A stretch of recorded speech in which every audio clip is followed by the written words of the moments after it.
রিঙ্কি কিচেনে সবাইকে স্বাগতম জানিয়ে আজকে রেসিপি শুরু করছি। আজকে রেসিপি হলো আলুর কুলচা বানিয়ে আপনাদেরকে দেখাবো। তো চলুন রেসিপিটা শুরু করি। আপনারা পুরো ভিডিওটা দেখতে থাকুন, আশা করছি ভালো লাগবে। আলুর কুলচা বানাবো, তার জন্য আমি এখানে নিয়েছি ময়দা। এবার আমি ময়দাটা মেখে নেব। ময়দার মধ্যে দিয়ে দেব স্বাদ অনুযায়ী নুন, দিয়ে দিলাম। আর দিয়ে দেব সামান্য চিনি দিয়ে দিলাম। এবার আমি এখানে টক দই নিয়েছি। টক দইয়ের মধ্যে দিয়ে দেব বেকিং সোডা দিয়ে দিলাম, আর দিয়ে দেব বেকিং পাউডার দিয়ে দিলাম। এবার আমি ভালো করে মিশিয়ে নেব।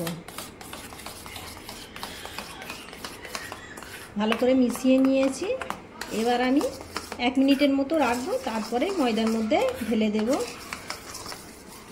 এবার আমি দইটা ময়দার মধ্যে ঢেলে দেব।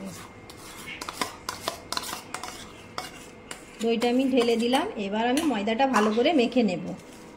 ময়দাটা ভালো করে মেখে নিতে হবে। যেভাবে আমরা ময়দা মাখি তার থেকে একটু নরম করে ময়দাটা মাখতে হবে। তো এখানে আমি প্রথমে দই দিয়ে মাখছি, তারপরে সামান্য জল দেব।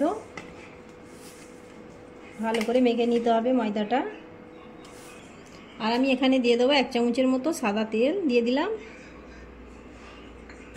আবারও আমি ভালো করে মেখে নেব। এবার আমি এখানে অল্প করে জল দেব, দিয়ে ভালো করে ময়দাটা মেখে নেব। এখানে আমি অল্প করে জল দিয়ে দিলাম। ময়দাটা ভালো করে মেখে নিচ্ছি। দেখুন, ভালো করে মেখে নিতে হয়। প্রায় 10 মিনিট ধরে ময়দাটা ভালো করে মেখে নিতে হবে। তো এখানে আমার হাতে ময়দাটা লেগে যাচ্ছে। আমি এখানে সামান্য সাদা তেল দেব। সাদা তেল দিলাম সামান্য, দিয়ে আবারও ভালো করে মেখে নেব। ময়দাটা আমি ভালো করে মেখে নিয়েছি। এবার আমি রেস্টে রেখে দেবো প্রায় আধ ঘন্টার মতো। রেস্টে আমি রেখে দেব। রেস্টে রেখে দিলাম আধ ঘন্টার মতো। এবার আমি এখানে আলু নিয়েছি। আলুটা আমি আগে থেকে সিদ্ধ করে নিয়েছি। আলুটা ম্যাশ করে নেব। হাতের সাহায্যে আমি ম্যাশ করে নিচ্ছি আলুটা। আমি ভালো করে ম্যাশ করে নিয়েছি। এবার আমি আলুর মধ্যে দিয়ে দেব কিছু মশলা। নুন দিয়ে দিলাম, বিট লবণ দিয়ে দিলাম, জিরার গুঁড়ো দিয়ে দিলাম,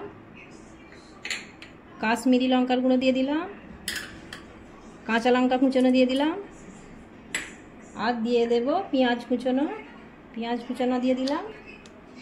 এবার আমি ভালো করে মেখে নেব। আলুটা ভালো করে আমি মেখে নিয়েছি। দেখুন আলুর কালারটা কত সুন্দর হয়েছে। যেভাবে আমরা ফুচকার জন্য আলু মাখি সেভাবেই মেখে নিয়েছি। ভালো করে মাখা হয়ে গেছে। আধ ঘন্টা পর আমি ময়দা থেকে ঢাকনাটা খুলে নিলাম। দেখুন ময়দাটা কত সুন্দর হয়েছে, নরম হয়েছে কতটা। এবার আমি ময়দা থেকে লেচি কেটে নেব।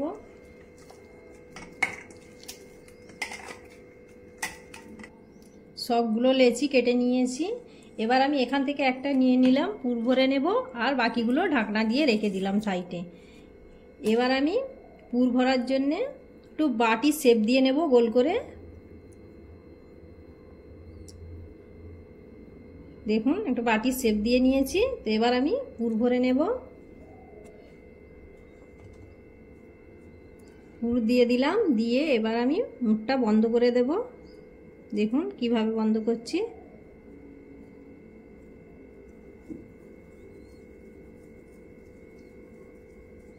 দেখুন মুখটা বন্ধ করে দিয়েছি। এবার আমি বেলে নিচ্ছি। খুব বেশি বড় করে বেলবো না। এবার আমি রুটিটা বেলে নিচ্ছি। খুব বেশি বড় করে বেলবো না, একটু গোল করে সামান্য, আর একটু ছোট মতো থাকবে, খুব বেশি একদম বড় হবে না। তো বেলে নিয়েছি আমি। বেলা হয়ে গেছে। এবার আমি এখানে কিছুটা কালো জিরে ছড়িয়ে দিলাম, আর দেব ধনেপাতা কুচনো। আপনারা চাইলে এখানে সাদা তিলও দিতে পারেন। সাদা তিল দিলেও দেখতে সুন্দর লাগবে। আবারও আমি একটু বেলে নেব। দেখুন কত সুন্দর লাগছে। এবার আমি সেঁকে নেব।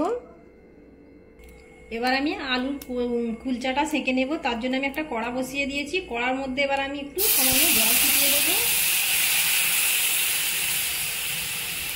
জল ছিটিয়ে দিলাম। এবার আমি কুলচাটা ওখানে দিয়ে দেবো কড়ার মধ্যে দিয়ে দিলাম। দিয়ে এবার আমি ঢাকনা দিয়ে দেব।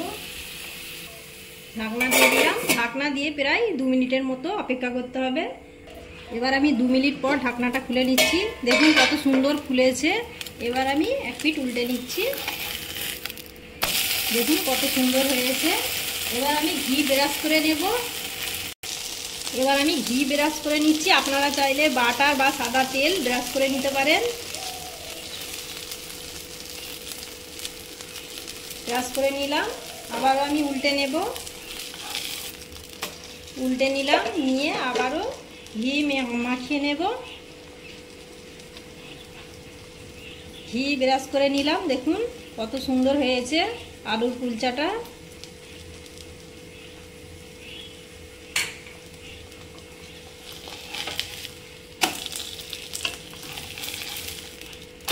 রেডি হয়ে গেল আলুর কুলচা। দেখুন কতটা সুন্দর হয়েছে। কতটা সুন্দর ফুলেছে আলুর কুলচাটা। তো এইভাবে আমি সবগুলো আলুর কুলচা ভেজে নিচ্ছি। এবার আমি একইভাবে সবগুলো ভেজে নিচ্ছি। কুলচা ভেজে তুলে নিয়েছি। দেখতে কতটা সুন্দর লাগছে দেখুন। খেতেও ভীষণ সুন্দর হয়। তো আপনারা এইভাবে বাড়িতে রান্না করে দেখবেন, খুবই ভালো লাগবে। আশা করছি আজকের রেসিপিটা ভালো লেগেছে। ভালো লাগলে লাইক করে দেবেন, শেয়ার করে দেবেন, কমেন্ট করে দেবেন। আমার চ্যানেলটিকে সাবস্ক্রাইব করে দেবেন। ভালো থাকুন, সুস্থ থাকুন। আবার দেখা হবে পরবর্তী ভিডিও নিয়ে।